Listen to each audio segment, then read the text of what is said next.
భాగంగా భోగి మంటలు చూసాం, హరిదాసులను చూసాం. మరి ఇప్పుడు డూడు బసవన్న. ఏంటి ఈ బసవన్నల కథ అంటే ఇప్పుడు ఒక చిన్న కథ చెప్పుకుందాం. పూర్వము కృతయుగంలో గజాసురుడు అనేటువంటి ఒక రాక్షస రాజు ఉండేవాడు. ఆ రాక్షస రాజు ఒక గొప్ప శివభక్తుడు.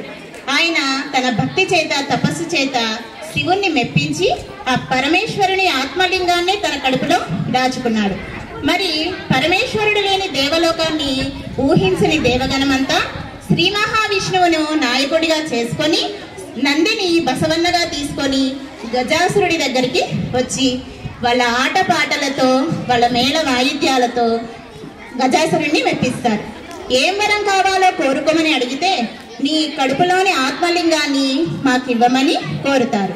మరి ఇచ్చిన మాట కోసం ఆ గజాసురుడు తన ప్రాణాన్ని లెక్క చేయకుండా వారికి ఆత్మలింగాన్ని సమర్పిస్తారు.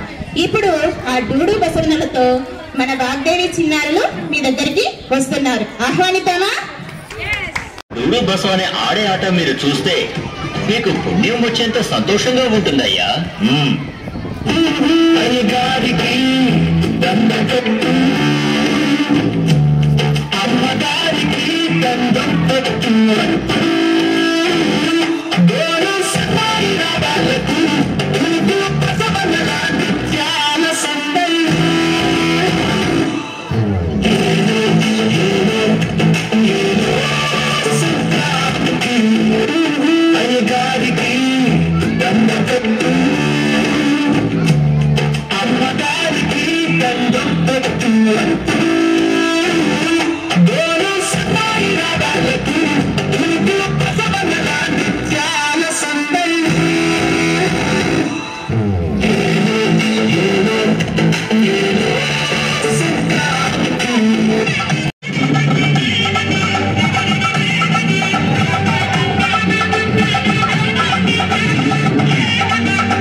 మీ పాట భలేగా ఉంది. మీ ప్రదర్శన మాకు చాలా బాగా నచ్చింది.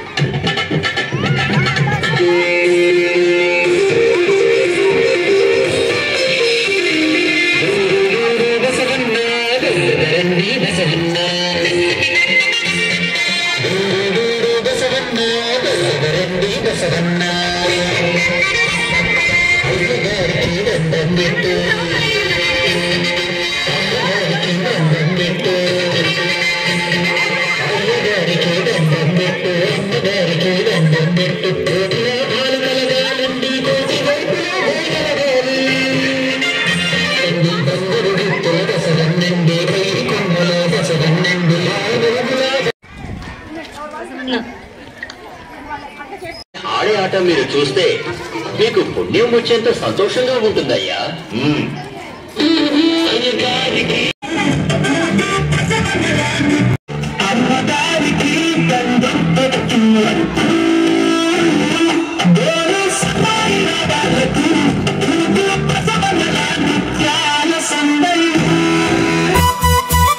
వచ్చిరింది సంక్రాంతి.